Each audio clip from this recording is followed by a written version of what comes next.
दोस्तों, बिहार की सियासत में जब भी गणित और केमिस्ट्री एक साथ बैठते हैं तो कुछ धमाका जरूर होता है और इस बार धमाका करने के मूड में है AIMIM राज्यसभा की 5 सीटें। दोस्तों, अभी सूचना जारी है कि दोनों बड़े गठबंधन NDA और महागठबंधन दोनों अपने अपने कैलकुलेटर को लेकर बैठे हैं। कोई उंगलियों पर जोड़ रहा है तो कोई व्हाट्सएप में जोड़ घटाव कर रहा है। तभी एंट्री होती है सीमांचल की उस पार्टी की जिसने पिछले 2 विधानसभा चुनाव में बता दिया है कि भाई हम सिर्फ पोस्टर नहीं पावर भी हैं। जी हाँ दोस्तों, बात हो रही है असदुद्दीन ओवैसी की पार्टी ऑल इंडिया मजलिस इत्तेहादुल मुस्लिमीन की यानी कि AIMIM और बिहार में जिसके प्रदेश अध्यक्ष हैं अख्तरुल ईमान। दोस्तों, अब जरा सीन समझिए।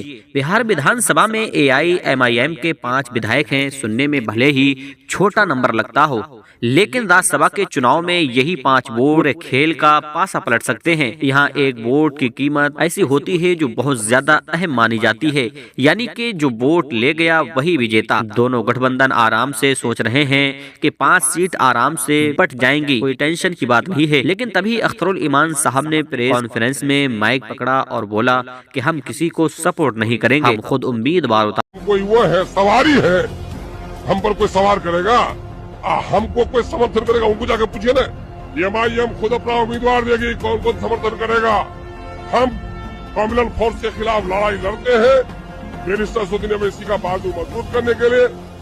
फिर क्या हुआ कि NDA के टेबल पर रखे कागज उड़ गए और महागठबंधन के रणनीतिकारों ने तुरंत चश्मा साफ किया और साथ ही साथ कैलकुलेटर की बैटरी भी बदल दी गई। दोस्तों, राज्यसभा चुनाव में सीधे जनता वोट नहीं करती है बल्कि विधायक वोट करते हैं, यानी कि वो खेल विधानसभा की संख्या पर टिका है। दोस्तों, आज जो खबर आ रही है बिहार से, वो सिर्फ बिहार की राजनीति नहीं बदल रही है बल्कि पूरे देश की सियासत का चेहरा बदल सकती है। किंग मेकर का जमाना गया, अब वक्त है किंग बनने का और रास्ते पर आगे बढ़ रहे हैं असदुद्दीन ओवैसी साहब और उनकी पार्टी AIMIM। 243 सीटों वाली बिहार विधानसभा में 5 राज्यसभा चुनाव का चुनाव हो रहा है।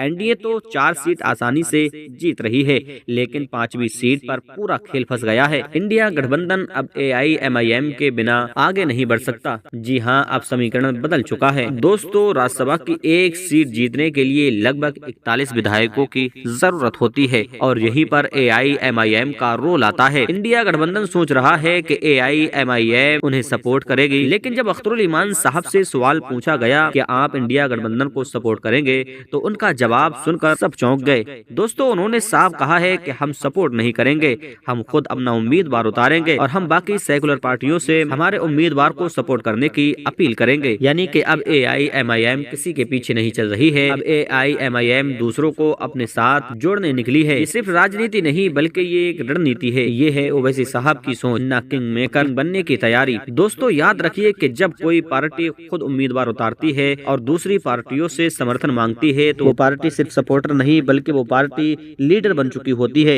AIMIM पहले ही बिहार में अपनी मजबूत मौजूदगी दिखा चुकी है और अब राज्यसभा तक अपनी आवाज पहुँचाने की तैयारी है। ये आवाज है गरीबों की, ये आवाज है पिछड़ों की, दलितों की और ये आवाज है मुसलमानों की। दोस्तों, ये वही ओवैसी साहब हैं जो हमेशा सच बोलते हैं और जो किसी के सामने नहीं झुकते और हमेशा हक की बात करते हैं। आज बिहार में हालात ऐसे हो गए हैं कि दूसरे गठबंधन AIMIM से समर्थन मांग रहे हैं। ये सिर्फ सीट नहीं, ये इज्जत की लड़ाई है, ये पहचान की लड़ाई है, ये आत्मा सम्मान की लड़ाई है। अब AIMIM लड़ाई लड़ रही है। दोस्तों, अगर आपको लगता है कि AIMIM पार्टी सही दिशा पर जा रही है, अगर आपको लगता है कि अब वक्त आ गया है किंग बनने का, तो दोस्तों इस वीडियो को लाइक करें और अपने दोस्तों के साथ शेयर करें। और अगर अभी तक आपने AR नेटवर्क को सब्सक्राइब ना किया हो तो सब्सक्राइब कर लें और अगर फेसबुक पेज पर देख रहे हैं तो पेज को फॉलो कर लें और कमेंट बॉक्स में ओवैसी साहब जिंदाबाद, AIMIM पार्टी जिंदाबाद जरूर लिखें। मिलते हैं एक नई वीडियो के साथ, तब तक के लिए अस्सलाम वालेकुम, खुदा हाफिज।